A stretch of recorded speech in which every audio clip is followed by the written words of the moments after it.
ప్రపంచానికి మనమే కంప్యూటర్లు అందిస్తామని ఏపీ సీఎం చంద్రబాబు ధీమా వ్యక్తం చేశారు. అమరావతిలో చంద్రబాబు అధ్యక్షతన మంత్రులతో పాటు అన్ని శాఖల కార్యదర్శులతో కీలక సమావేశం జరిగింది. ఈ సందర్భంగా ఆయన మాట్లాడుతూ గతంలో హెలిప్యాడ్ కోసం పేదల భూములను లాక్కున్నారని వైఎస్ జగన్ ఉద్దేశించి ఫైర్ అయ్యారు. ఇక 2 ఏళ్లలో అమరావతి నుంచి క్వాంటం కంప్యూటర్లు తయారు చేస్తామన్న ఆయన 3 ఏళ్లలో అమరావతికి ఓ రోపు తీసుకొస్తామని స్పష్టం చేశారు.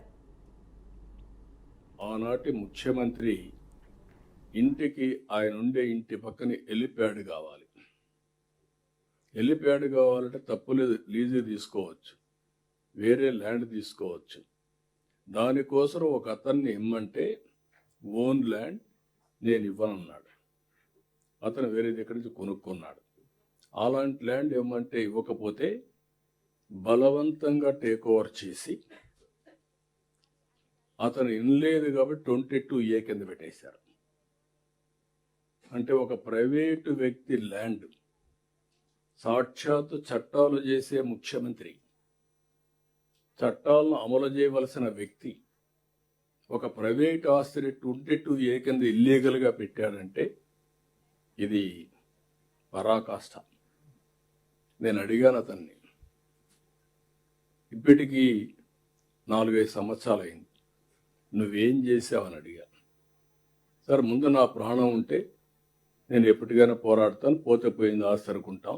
నిన్నే ఫౌండేషన్ వేసాం, సెంట్రల్ మినిస్టర్ వచ్చారు. ఏ 6-7 దేశాల్లో మనది ఒక దేశం.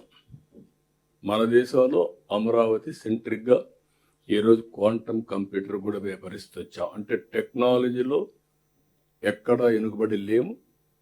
2 సంవత్సరాల్లో క్వాంటమ్ కంప్యూటర్స్ ఇక్కడి నుంచే మ్యానుఫ్యాక్చర్ చేసే పరిస్థితికి వస్తున్నారు. మనమే ప్రపంచానికి క్వాంటమ్ కంప్యూటర్స్ కూడా ఇచ్చే పరిస్థితికి వస్తున్నాం. AI, quantum computers, data centres, ఇవన్నీ కూడా రాబోయే రోజుల్లో సాంకేతికంగా పెనుమార్పులు వస్తాయి. ఓవరాల్ ఇంపాక్ట్, డీప్ టెక్నాలజీ అనేది ప్రతి ఒక్కరి జీవన ప్రమాణాలు పెంచడానికి కానీ డే టు డే లైఫ్ ఆడుకోవడానికి పనికొచ్చే పరిస్థితి వస్తుంది. ఈ విషయం మనం పదే పదే మాట్లాడుకుంటున్నాం. అన్నదాత సుఖీభవ 46 లక్షల మంది రైతులకి 6,310 కోట్ల రూపాయలు వాళ్ళ అకౌంట్లో వేసాం. రెండవది, వ్యవసాయం పూర్తిగా నిర్వీర్యం అయిపోయి రైతు దిక్కుదోచని పరిస్థితిలో ఆత్మహత్యలు చేసుకునే పరిస్థితికి వచ్చారు. దీనికోసం ఒక 5 ప్రిన్సిపల్స్ పెట్టుకున్నాం.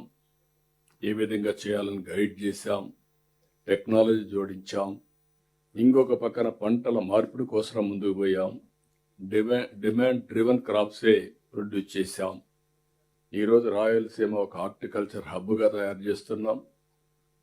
ఆంధ్ర మొత్తం అక్వాకల్చర్ మీద ఫోకస్ పెట్టాం. ఇంకొక పక్క వాణిజ్య పంటల మీద కూడా ఎక్కువ పోతున్నాం.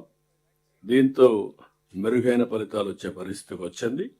రైతులు కూడా, నేను అందుకే ఒక మాట చెప్పాను, రైతులు కానీ స్టూడెంట్స్ కానీ ఎవరైనా ఆత్మహత్య చేసుకుంటే ఆ ఆత్మహత్య కలిగిన కారణాలన్నీ ఆడిట్ చేయమన్నాం.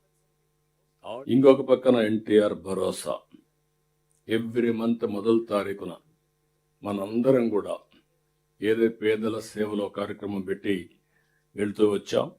58,654 కోట్ల రూపాయలు పెన్షన్లు ఇప్పటి వరకు ఇచ్చాం. దేశంలో ఎక్కడా లేని విధంగా పేదవాడికి అండగా ఉన్నాం. 4,000, 6,000, 10,000, 15,000. రెండో విషయం కూడా చర్చలు జరుగుతున్నాయి. వెల్ఫేర్ అనేది అవసరమని, సమాజంలో ఆర్థిక అసమానతలు తగ్గించాలంటే, మెరుగైన జీవన ప్రమాణాలు ఉండాలంటే మనం ఇది తప్పదు, చేయాల్సిన అవసరం ఉంది. లేకపోతే మనం కష్టపడేది కొంతమంది బిలియనర్స్ కోసం కాదు, దాన్ని కూడా మనం నిరూపించుకోగలిగాం. 63 లక్షల మందికి ఒకవేళ మొదటి తారీఖు సండే అయితే 1 డే ఇన్ అడ్వాన్స్ ఇచ్చాం. That is our commitment.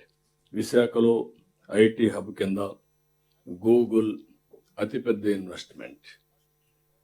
దీన్ని మనం ఒకసారి ఆలోచిస్తే పవర్లో ఒక బ్రేక్ త్రూ తీసుకొచ్చాం. గూగుల్ ముందుకు వచ్చారు. $15 billion with data centre and AI పెట్టే పరిస్థితికి వచ్చారు. అంటే ఇది ఎకనామిక్ రిఫార్మ్స్ వచ్చిన తర్వాతనే అతిపెద్ద ఇన్వెస్ట్మెంట్ ఇది. ఇంకొక పక్కన రిలయన్స్ ఇలాంటి వాళ్ళు చాలామంది ముందుకు వస్తున్నారు. తొందరలోనే మినిమం 5 గిగావాట్ కెపాసిటీతో డేటా సెంటర్లు పెట్టే పరిస్థితికి వస్తున్నాం. టీసీఎస్, కాగ్నిజెంట్ వీళ్ళంతా కూడా వచ్చి ఈరోజు వాళ్ళ సెంటర్స్ ఇక్కడ విశాఖపట్నంలో పెట్టారు. ఏఎం గ్రీన్ అమోనియా శంకుస్థాపన చేశాం. ఇది ప్రపంచంలోనే మొదటి ప్లాంట్, అతిపెద్ద గ్రీన్ అమోనియా తయారు చేసే ప్లాంట్, అతిపెద్ద ప్లాంట్. ఇప్పుడే మార్కెటింగ్ కూడా తయారు చేసుకున్నారు. First of it's kind in the world. ప్రతి నెల స్వచ్ఛాంధ్ర, స్వర్ణాంధ్ర 3వ శనివారం మనం నిర్వహిస్తున్నాం. 105 లక్షల మెట్రిక్ టన్నులు గార్బేజ్ క్లియర్ చేశాం. అంటే మొత్తం ఎక్కడ చూసినా గుట్టలు గుట్టలుగా చెత్త ఉంటే అవన్నీ క్లియర్ చేశాం. కొన్ని దిక్కల్లో అయితే గ్రౌండ్లో కూడా ఉంది గార్బేజ్. ఎక్కడ గుంత దొరికితే అక్కడ వేసేసారు. దానివల్ల మొత్తం ఆ ఏరియా కంటామినేషన్, పొల్యూషన్ అయ్యే పరిస్థితి ఉంది. అవన్నీ కూడా తవ్వి కూడా తీసి డిస్పోజ్ చేసే పరిస్థితికి వస్తున్నాం. నేను ఒకటే చెప్పాను మన వాళ్ళందరికీ, మార్చి లోపల 100% క్లియరెన్స్ కావాలని చెప్పాం. రెండోది ఎక్కడికక్కడ కాంపోస్ట్ని కన్వర్ట్ చేయడం, ఎనర్జీని కన్వర్ట్ చేయడం, సర్క్యులర్ ఎకానమీ పోవడం, ఇలాంటి కార్యక్రమాలు ముందుకు పోతున్నాం.